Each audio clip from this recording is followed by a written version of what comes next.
We are talking about guarding the gates. For the past 3 weeks, pinag-aralan natin, just like the Bible says, be sober, be vigilant. Your enemy is like a roaring lion, seeking whom he may devour. Meron po tayong kaaway na hindi nakikita. Our battle is not by flesh, but by spiritual realm. May kaaway na dyablo na nais pong pabagsakin at sirain ang ating buhay. At we are dealing of those gates na maaring ito po yung maging entry point ng dyablo para sirain po yung ating buhay, hindi lang sa practical at secular, maging sa ating buhay pananampalataya. Una nating tinalakay, the gates of faith. Sapagkat ito po yung ating puhunan, ito yung ating kalakasan, mula sa ating pagtitiwala sa Panginoon, dito tayo nagsisimula, dito tayo nagpapatuloy, at dito rin magtatapos. Yung ating spiritual life, yan ang unang pinababagsak ng dyablo. Pangalawa, we discuss about the gate of our family. And we give emphasis to our children. Papaano ba natin po proteksyonan ang ating mga anak? At ang ating mga anak, sila yung kalakasan ng ating buhay. They are our inspiration. Nung tayo ay nagkaanak, nadagdagan yung ating lakas sapagkat alam natin kailangan nating maging malakas sa buhay sapagkat meron tayong binubuhay. Kung papaanong ang mga anak ay kalakasan, ang anak ay pwede ring maging kahinaan ng mga magulang. The devil knows that if he can destroy the family as well as our children, he can affect, number 1, our faith. Kahit po tayo ay spiritually inclined or tayo ay may mataas na pagtitiwala sa Panginoon, tayo ay aktibo sa gawain ng Diyos, hindi natin may tatanggi na kapag ang pamilya natin ay inaatake ng dyablo, nakikita natin kung paano nasisira ang buhay ng ating mga anak, eventually, bumabagsak din yung ating spiritual life. Naapektuhan din tayo. So the devil knows that if he can destroy the family, number 1, he can affect our faith, he can affect our function. Mahirap kumilos pagka hindi kayo okay sa pamilya, pag hindi kayo ayos mag-asawa, pag magkapatid, nag-aaway, pag hindi maayos ang relasyon mo sa magulang, apektado ang iyong pag-aaral, apektado ang iyong trabaho, apektado ang iyong pag-iisip. So, hindi lamang pananampalataya ang maapektuhan. Even your function and even your future. Malaki ang epekto ng isang dysfunctional family, ng isang pamilya na sinira ng dyablo, at ang dyablo ay naghahanap ng entry point.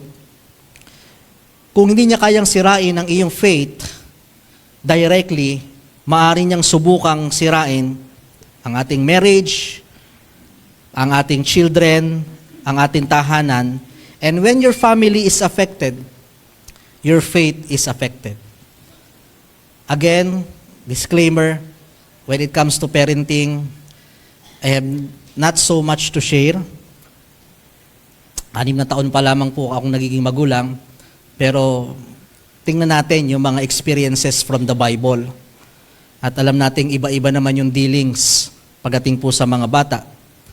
Kung kayo man po ay may mga apo, o someday you will have your family, we can learn from this. Sapagkat sabi nga natin, we are living in a world na kung saan many of us struggles raising our children. Parang hindi natin magaya yung the way our parents raise us, sapagkat parang ibang mundo itong ginagalawan ngayon, ibang environment, ibang settings. And sometimes, na-frustrate tayo sapagkat ito yung gusto nating mangyari. We always compare na ganito tayo, ganyang edad dati, ganito na ang ginagawa namin, hindi kami ganyang lumaki. Parents cannot control every decision their children will make. But parents are responsible for what they allow to enter the gates of their home. Now, how to guard the gates of our children? 4 na bagay yung tinalakay natin last week. Unang-una, there should be communication with our children. Kailangan hindi nawawala ang pag-uusap. At dapat yung communication, dapat may point. Ano yung point? Paano makipag-usap? Kung sino man, number 1, letter P, it should be positive. Huwag simulan sa negative. Huwag simulan ng hindi maganda. That is our entry point. It attracts someone to communicate with us when we start with positive. Simulan muna natin sa magagandang pakikipag-usap. Later on, we will deal with negatives. In order to have point, number 1, it should be positive. Bumuelo tayo, una, kailangan positive ang spirit mo. Kailangan kalmado ang puso mo, positibo ang iyong isip. Mag-isip muna ng positibong pwedeng pag-usapan. Sapagkat hindi tayo makapapasok sa buhay ng ating mga anak, ng ating mga kakilala, ng ating asawa, kung negatibo agad ang ating entry point. It should be positive. Letter O, it should be open communication. When we say open communication, dapat hindi ka lang handang magsalita, handa ka ring makinig ng kabilang panig. It is a symbiotic affair na kung saan parehas kayo na nagkakaroon ng input at output. Hindi lang tayo ang nagbibigay, kundi naririnig din nila ang kanilang panig. So, positive, open communication. Letter I, it should be intentional. Sa panahon ngayon na talagang napaka-busy na po natin, may mga pagkakataon nga na tuwing hapon na lang magkikita, tapos syempre magluluto, magpapahinga. Kailangan talagang intentional yung mag-set tayo ng panahon na kung saan pwede nating kausapin ang ating mga anak. It may not be a quantity of time, but it should be a quality of time. May panahon na kung saan hindi lang basta napadaan, kundi talagang sinasadya natin yung pakikipag-usap sa ating mga anak. It should be intentional. Never judge too early. Huwag muna. Bigyan natin ng pagkakataon na malaman natin ang katotohanan, malaman natin ang kanilang buhay, and it should be trustworthy. That's the point of communication. Dapat na pagkakatiwalaan, dapat nararamdaman nilang maaari pa rin ako makapag-open sa kanila. So, napaka-importante ng connection with our children. Huwag nating hayaan na tayong malalapit sa kanila by distance, ay tayo ang napapalayo, at yung mga nasa malayo na hindi naman talaga nila kakilala, silang napapalapit sa kanilang mga buhay. So communication, papasok tayo sa connection. Ano ang pinagkaiba ng communication sa connection? Yung connection, yun po yung mas malalim. We are entering the realm of their life. Pag sinabi natin communication, nagkaroon tayo ng conversation, pero hindi natin nakuha talaga, hindi tayo nakarelate sa buhay ng ating mga anak. For example, di ba? Pag tinanong natin, anak, kamusta ang iyong pag-aaral? Mabuti naman. That's communication. But when we say connection, mas malalim pa. Tatanungin mo kung anong nangyari sa maghapon, anong subject, saan ka ba nahihirapan, sinong paborito mong prop, ano yung gusto mo talaga mangyari, lumalalim yung usapan. That is connection. So you are entering the realm of life. Hindi ka lang merong knowledge, kundi nakaka-connect ka na. Diba? Dapat alam mo ano ba talaga yung paborito mo, ano yung mga ayaw mo, ano yung weakness ng anak mo, ano ba talaga yung struggles nila, anong pinagkakaabalahan mo ngayon. So, napakahalaga nung nakaka-connect tayo sapagkat mahihirapan tayong i-deal ang kanilang buhay kapag wala tayong knowledge sa kanilang mga ginagawa. We don't have idea of what they are dealing. We don't have idea kung ano ba talaga ang weakness and strength nila. So, after you communicate, kapag start na ng usapan, nakakonect ka na, mas nauunawaan mo na, mas nakikilala mo na yung mga bagay-bagay na ginagawa nila, mas alam mo na yung mga galawan nila, it's time for correction. Doon ka papasok ngayon ng correction.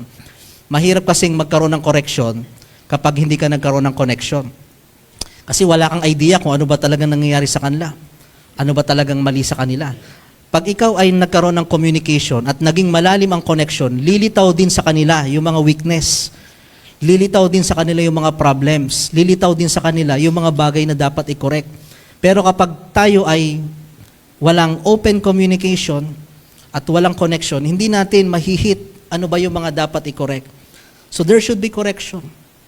Sa Bible po ay tinuturo ang pagtatama. Correction. At napakahalaga na naiintindihan ng mga anak na merong nagko-correct sa kanila. And then constraint. Ano yung constraint? Yung constraint po, hindi lamang by words. Ang correction, nagpayo ka, nagbigay ka ng mga ipinagbabawal, sinabi mong itong mali, that is by words. Pag sinabing constraint, you are setting rules and boundaries. Ibig sabihin, ini-implement mo talaga yung bawal. Ini-implement talaga natin. Naglalagay tayo, so nag-communicate kayo, maganda, gando, positive, pero nakita mo may mga bagay na hindi maganda. Oh, maayos naman yung ginawa mo, kaya lang ito anak, bawal talaga to ha. Okay, and then ito yung rules, ito yung boundaries, and so on. So again, that's the way, how can we guard the gates of our children against the enemy. And then, at this time, pag-usapan natin yung panglimang bagay, consecrate. Consecrate. Patama ng spelling, letter S, consecrate. Buksan natin sa Genesis chapter 19. Pag sinabing consecrate, it is to set apart. Kailangan i-set apart natin sila sa mga environment, influence na alam nating pwedeng makapasok sa buhay ng ating mga anak. Genesis chapter 19, let's read the story of Lot.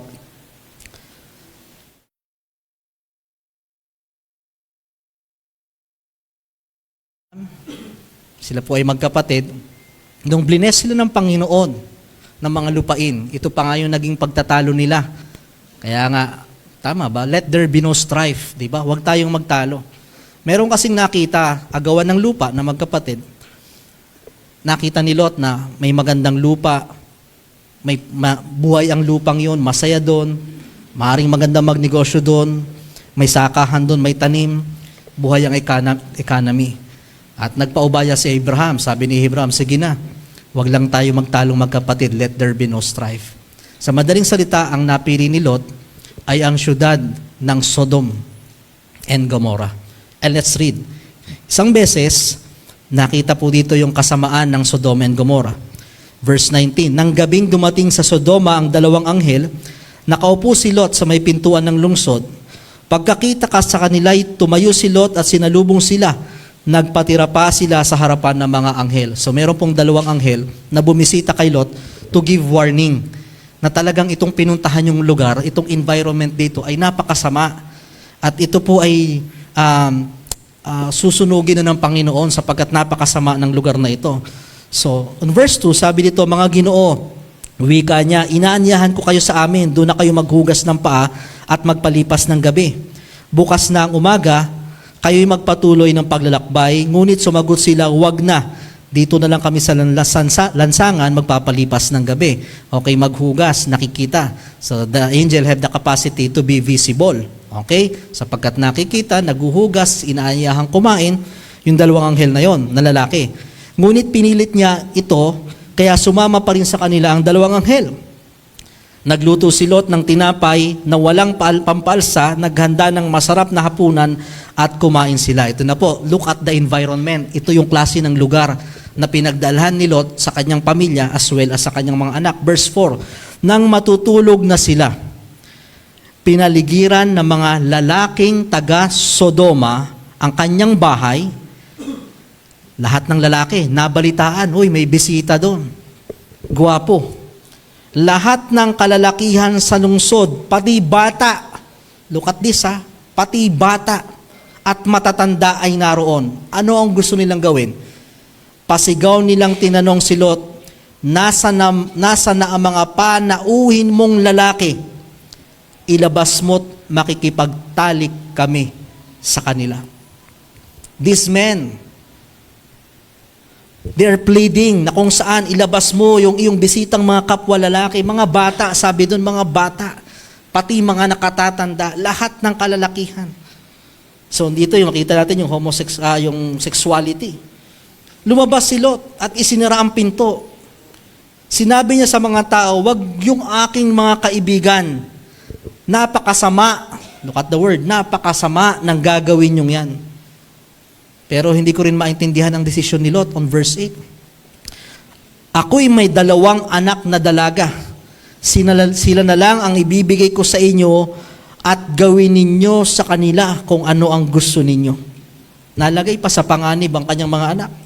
Huwag lamang ninyong gagalawin ang mga lalaking ito. Mga panauhin ko sila at dapat ko silang ingatan.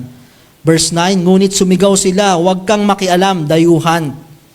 Sino kang magtuturo sa amin ng aming gagawin? Tumabi ka kung ayaw mong masaktan ng higit pa sa kanila.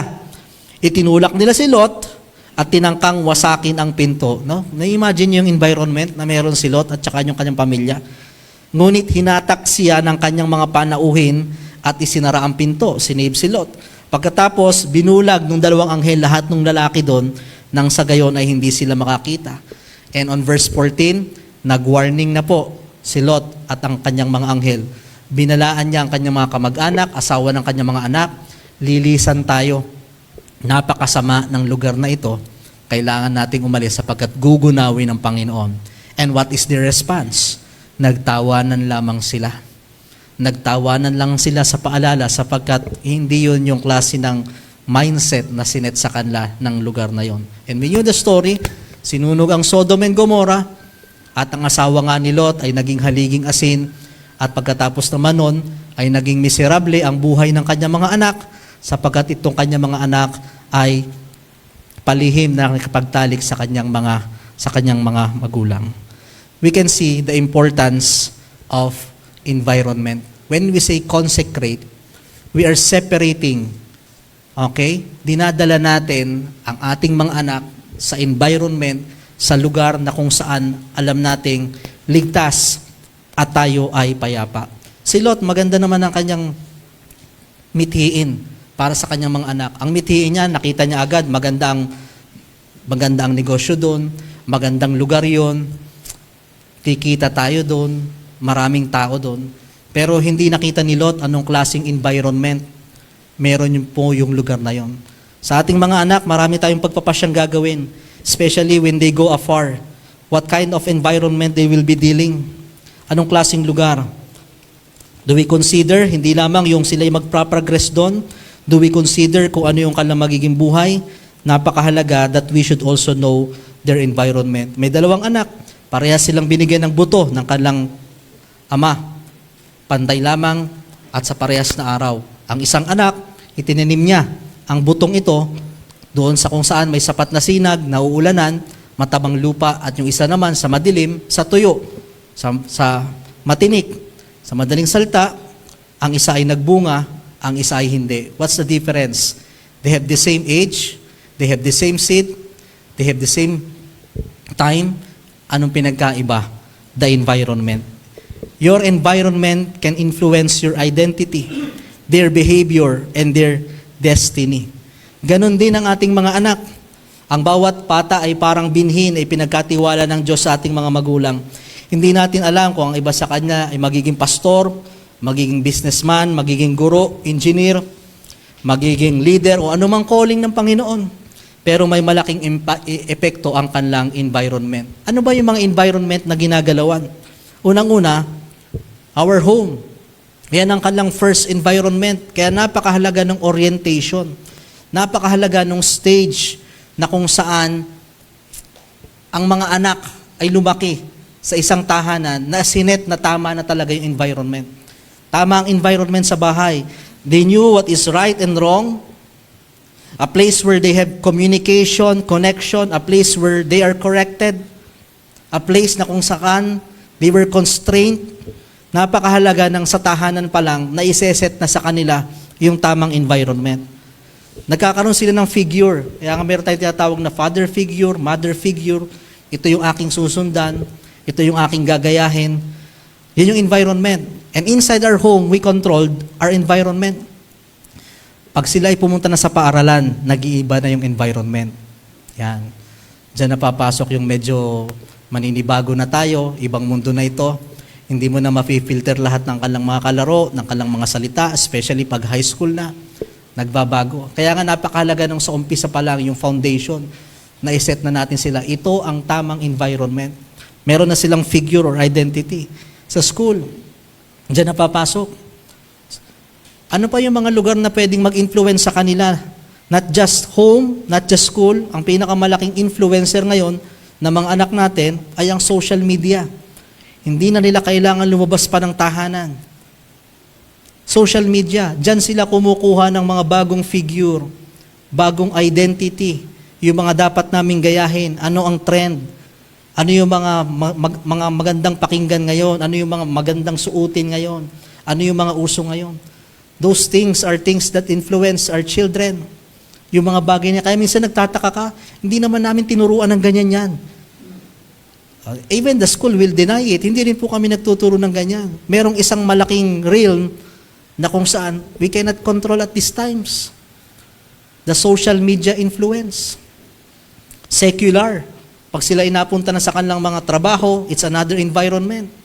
Ganito pala ang galawan dito, ganito pala ang nangyayari. Ito pala yung kailangan i-compromise, ito pa yung kailangan iwasan. So there are many environment that can influence our children. Pero may isang mahalagang environment na dapat itinuturo natin sa ating mga anak. The environment of church. Napakahalaga po na ang ating mga anak, kung saan sa ang environment, hindi natin maiwasan, may school, may social media, may secular, may trabaho. Pero napaka-importante ng environment ng may church. Kaya nga sabi sa Proverbs 22 verse 6, train up a child in the way they should go, and when he is old, he will not depart from it. Napakahalaga na na-orient natin yung ating mga anak, bata pa lang. Na anak, hindi lamang merong school, hindi lamang merong palengke, hindi lamang may ganto, merong church. Kaya mapalad kayo, kayong mga anak, kung ang inyong mga magulang ay talagang sinisikap kayo na dalhin sa simbahan. Kahit minsan, mahirap kayong paliguan, mahirap gisingin, at kung minsan naman, mga high school na ayaw nang sumama, pero talagang pinipilit natin. Kasi ito yung environment na medyo nagbabago eh. Ito yung environment na kung saan bumabalanse sa environment na ginagalawan nila. That's the importance of having a church. Kaya mahalaga yung meron tayong Sunday school. Yung maiba naman yung environment nila. Dito nararamdaman nila, iba yung kinakanta nila, ibang buhay yung pinag-uusapan. Nakakarinig sila ng mga Christian songs, nagkakaroon sila ng mga kaibigan ng mga believers. Very important ang environment. Parents, we are not only raising children, we are creating an environment where their character, values, and faith, and even future are being formed. The environment around the child today can become the character of the adult tomorrow. Kaya nga hindi lang natin tinuturuan ang bata kung ano ang tama, dapat inilalagay din natin sila sa tamang environment.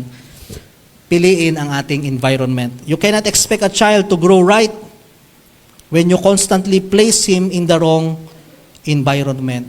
What to do? Paano natin gagawin yun? What to do? First, there should be cognition. Ano yung cognition? May knowledge tayo.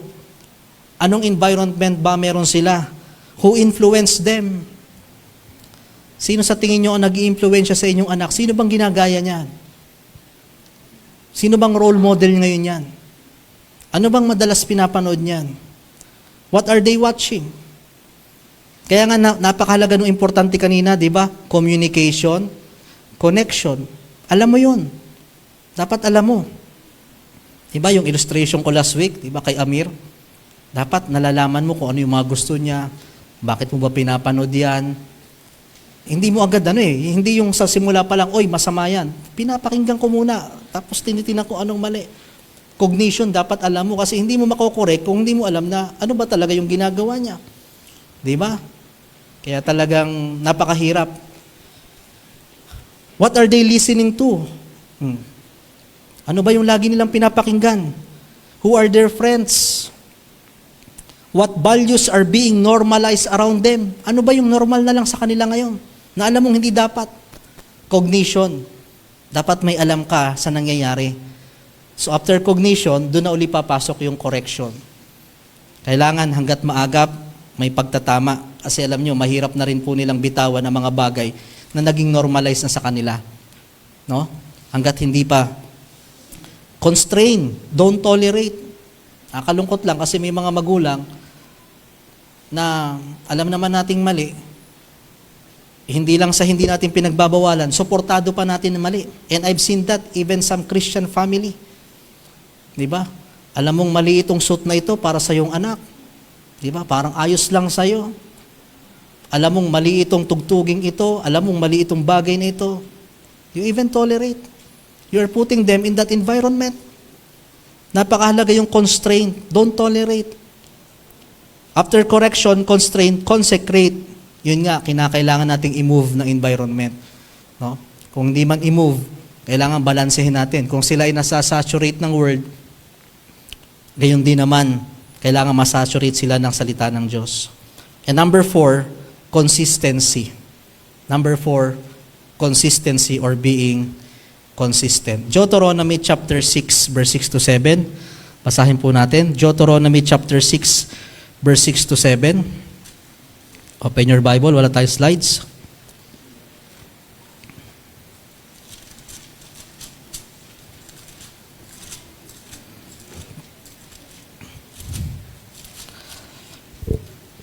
Okay.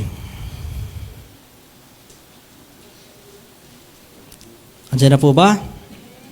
Basahin natin, loud and clear, verse 6, ready, begin. And these words which I command thee this day shall be in thine heart, and thou shalt teach them diligently unto thy children, and shalt talk of them, then thou sittest in thine house, and when thou walkest by the way, and when thou liest down, and then thou risest up. Look at the word, and thou shalt teach them, on verse 7. Pag sinabing consistent, you are living an example. Sa verse 7, sinabi dito, and thou shalt teach them. Pero sa verse 6, and these words which I commanded thee shall be in thine heart. Ibig sabihin, ituturo mo ito, pero bago mong ituro, kailangan ikaw muna ang unang sumunod. Be an example. Mga magulang, mahirap tayong mag-correct kung tayo mismo incorrect. Mahirap tayong mag-set ng rules kung tayo mismo ang unang lumalabag sa mga rules. Children are watching what we do, not only what we say. Diba? Ang hirap na pagbawalan mo siya ng gantong bagay, pero ikaw ginagawa mo yun. Huwag mong gawin yan. Masama yung bisyong yan. Pero ikaw, bisyo mo to. Yun ang environment na nakikita niya. Yun ang environment na kinakalakihan niya. Anak, masamang magmura, pero ang bibig mo, ikaw ang pinagmumulan. Be consistent. Diba? Hindi natin pwedeng iasa sa school lang yan. Hindi natin pwedeng iasa sa church lang yan. Kasi yun ang mas madalas na pakikinggan. Mahirap magturo ng hindi pagsisinungaling kung tayo mismo nahuhuli at naririnig nila nagsisinungaling. Be consistent. Diba? Maging masipag, maging maagap. Pero ang nakikita nila sa atin, kabaligtaran. Mahirap i-pursue ang ating mga anak na anak, mag-church kayo. Kung tayo mismo, kinakakitaan nila na walang passion sa pagsisimba. Anak, manalangin kayo. Pero tayong mga magulang, di na nanalangin. Diba? Ang laki ng pattern na tinitingnan, lalo pa sa mga bata pa lang. Diba? Ang bilis gumaya ng mga bata. At marunong sila. Minsan, binabato nila sa iyo yun. Yung salitang, di ba sabi nyo, tapos bakit kayo? Di ba? Mahirap. Hindi tayo perfect, pero we're trying our best to set a good example. Your children may not follow your instructions, but they are very likely to follow your example. Kaya be consistent. Be consistent with our faith. Di ba? Yung ating pananampalataya, ipakita natin kung paanong tayo bilang magulang, although we struggle, but we keep on serving the Lord. We keep on going to church. Be consistent with your words. Be an example with your action, with your discipline. Be consistent. Hindi pwedeng bawal ngayon, pwede na mamaya. Hindi pwede sa kanya, pwede sa mama, bawal sa tatay. Let's be consistent. In our marriage, kailangan makita nila yung pattern. Di ba? How we deal our problems, how we solve our problems, integrity, ito yung mahirap. Mahirap pag ikaw bilang magulang, wala na tayong integrity sa ating anak. Na-compromise na. Sapagkat nakasira tayo, nasira ang ating patotoo sa ating mga anak. Mahirap. We can build up, pwede tayong makabangon, pero tandaan natin, laging may lamat. Be consistent in our prayer. How we treat people. Diba? Paano tayo mag-manage ng anger? Nakikita yan. Be an example. Kaya alam nyo, mahirap din po eh. Minsan, di ba yung environment, sinabi ko, ilan lang naman yan. Either sa bahay nakuha, either sa school, either sa social media, either sa church. Di ba? Pag narinig mo ang anak, nagmumura, mamili ka lang dyan. Sa apat na yan, sa nakuha yan. Amen? Dyan lang yan. Kung hindi yan sa school, kung di social media, sa bahay yan. And most of the time, sa bahay. Bakit ganun siya? Be an example. Ang hirap, kasi minsan hindi rin natin controlled lahat ng environment na meron sa bahay. Di ba? Ang hirap. And number 7, commitment. Not just commitment, kundi lifelong commitment. Makikita natin dyan yung buhay sa buhay ni Haring David. Next slide please. Commitment. Ito yung parenting commitment. Si David, may mga anak. Ang pinakakilala natin, si Haring Solomon. Siya yung huggable. Siya yung lovable. Siya yung favorite. Siya yung talagang, kita naman natin, mayaman na, matalino pa, nagbibigay ng mga awards and achievements. Did you know, may iba pang anak si David? Ang isa sa kanyang anak, si Absalom, si Adonijah, hindi ganun ang naging kapalaran. In fact, naging rebellious. Pilit na inaagaw ang trono kay Solomon, kay David, at may pagtatangka sa kanilang buhay. Alam nyo, sa ating mga anak, hindi lahat katulad ni Solomon. Hindi lahat nasa stage of Solomon. Hindi lahat kaibig-ibig. But you know, parenting is a lifelong commitment. Kaya nga, tayo ay nagtutulungan. Nandyan ang tahanan, nandyan ang paaralan, nandyan ang simbahan. May mga different stages of struggles na tinatahak tayo bilang mga kabataan, bilang mga magulang. At the age 0 to 1, ang iyong pinoproblema sa iyong anak, yung iyak at puyat. Diba? Ito yung talagang problema mo, iyak, puyat. Pagdating ng 0 to 3, yung paano ka maghahabol. Tapos na yung iba dyan, yung pagiging makulit. Pagdating naman ng 4 to 8, ito na yon. Paano ko pipigilan sa mahabang pagsiselfone? Diba? Na parang ito na lang yung buhay nila. Ang hirap niyan. Pagdating ng 9 to 12, ito naman yung pag-aaral, influence. Nagkakaroon ng mga image, ng mga figure. Ang isa sa pinakamahirap na stage, 13 to 18, ito na yung isolation. Yung dating gustong-gustong sumama at nagkakandara pa, ayaw na sumama. Mas pinipiling hindi ka nakasama. Bakit? May iba na silang kausap. May iba na silang pattern. May iba na silang influence. 19 to 22, ang poproblemahin mo naman sa anak mo, purity. Nagkaroon ng kasintahan. Baka mabuntis agad. Baka hindi matapos ang pag-aaral. Purity and even rebellion. Ito yung mga time na na-influensya ng mga bisyo. Natuto na mag-scatter. Natuto na mag-inom, natuto na magbisyo. Yan yung mga kinakaharap ng mga magulang. Yung problema na hindi mo alam kung nasaan at hahanapin. 23 to 25, mental health. Why? Ito yung mga stage na nakapasa sila, nakagraduate sila, walang trabaho, frustrated. At if you thought na tapos na, sa panahong sila ay mag-asawa, kinasal, minsan nandun pa yung mas malalalim na paggabay at problema na tinatahak ng isang magulang sa kanyang mga anak. Sapagkat yung problema ng kalang mag-asawa, ikaw rin ang magsosolve. Minsan yung problema nilang pinansyal, ikaw din ang magsosolve. Pag may nagkasakit, paano mo bubuuin? It is a lifelong commitment. Katulad po ni David, ang maganda kay David, kahit gano'n na nangyari kay Adonijah, kay Absalom, may verse sa 2 Samuel, nandun pa rin yung kanyang panalangin, nandun pa rin yung kanyang pagmamahal, sapagkat magulang pa rin siya. It is a lifelong commitment. Mga magulang, hindi sa lahat ng pagkakataon ng ating mga anak ay lovable, huggable. Namimiss nyo ba yung anak nyo nung maliliit pa? Yung tipong kahit makabasag ng plato, cute pa rin. Ang cute! Diba? Hindi niya sinasadya yan. Yung tipong kahit tinamaan ka na ng braso sa likod, okay lang. Pero pag lumalaki na, di ba? Yung mga time na gusto mo nang sampigiin, sumasagot na, kumakatwira na. Di ba? Pero that's the part that they need us the most. Di ba? Mahirap.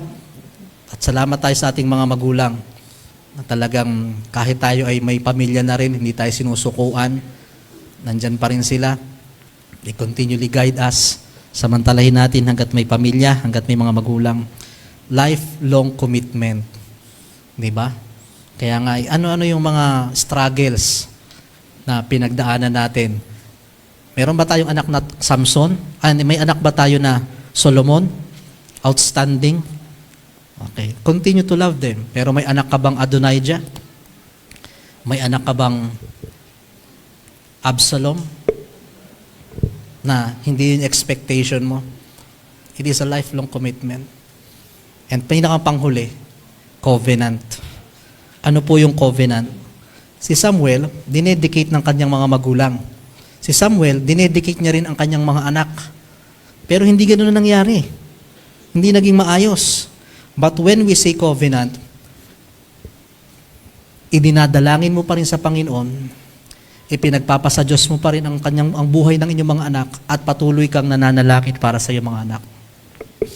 Mga magulang, hindi natin makokontrol lahat. As much as we want, wala naman pong magulang na ang pinangarap sa kanyang anak ay selected. Ito magiging maayos, ito magiging matalino, ito bobo, ito. Wala pong ganun eh. As much as possible, gusto niya lahat maayos yan. Gusto niya lahat matagumpayan.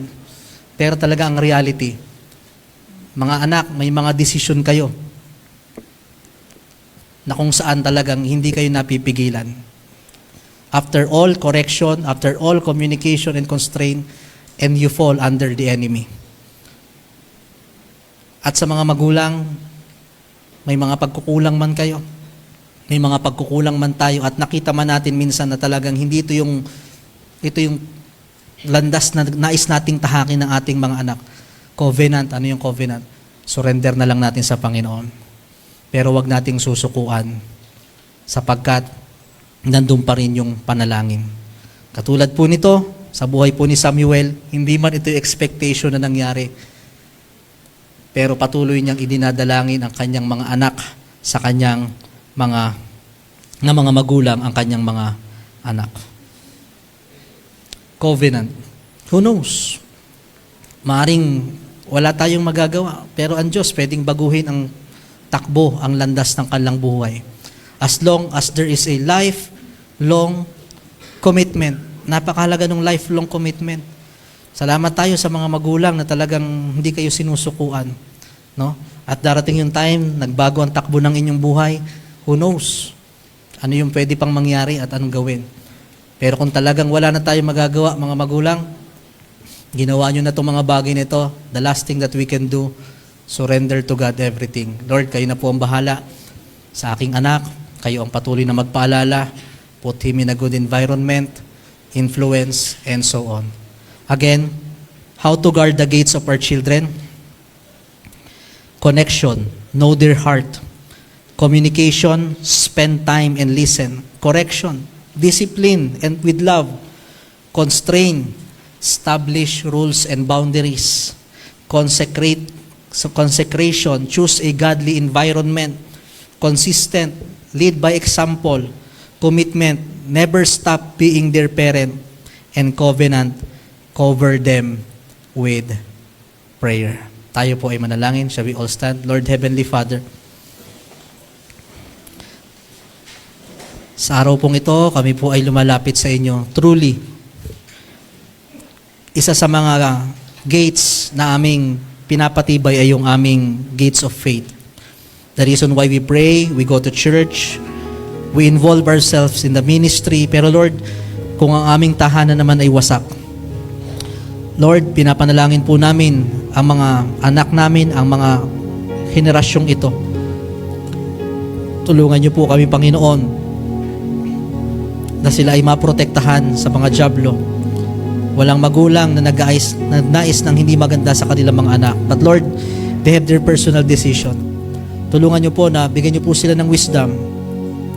Sa mga anak na medyo bata pa lang who struggles, guide din, Panginoon, sa mga nagbibinata, sa mga nagpapamilya.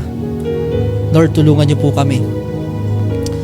Gawin niyo pong isang malaking influence ang salita ng Diyos, ang church. We have a responsibility for them. At sa mga anak naman, Panginoon, tulungan niyo po sila na wag sanang dumating yung time na yung aming mga itinanim, yung aming mga itinuro ay napakabilis lamang palitan. at agawin ng dyablo. Kaya Lord, ang aming buhay ay very unstable, Panginoon. Hindi namin masabi kung kailan atake ang kaaway. Kaya Lord, sa umaging to, I pray na hindi man perfect, tulungan niyo po kami na magkaroon ng godly family. Kaya Lord, sa umagang ito, we cover them in our prayers. Kayo po ang manguna sa kanila. Napakasakit sa isang magulang na nakikita na ang kanilang mga anak ay nasisira ang buhay. Kaya Lord, lift them up. Tulungan niyo po sila sa kanilang mga struggles. I even Lord pray sa araw pong ito, salamat sa aming pagkakatipon-tipon. Salamat Panginoon sa mga hanap buhay na meron po kami. Salamat Panginoon sa mga resources. Salamat Panginoon sa provisions. Bless nyo rin po ang aming offering sa umagang ito. Salamat sa panahong ito na mahirap talagang katapatan at pananampalataya Panginoon ang makapagbigay. Gayunpaman, loobin nyo na kami maging karapat-dapat pa rin na makapagbalik ng handog. Pinapanalangin po namin Panginoon. Muli, kami nagpapasalamat. Patuloy niyo pong bless ang aming panambahan. Ito po aming dalangin. In Jesus' name we pray. Amen.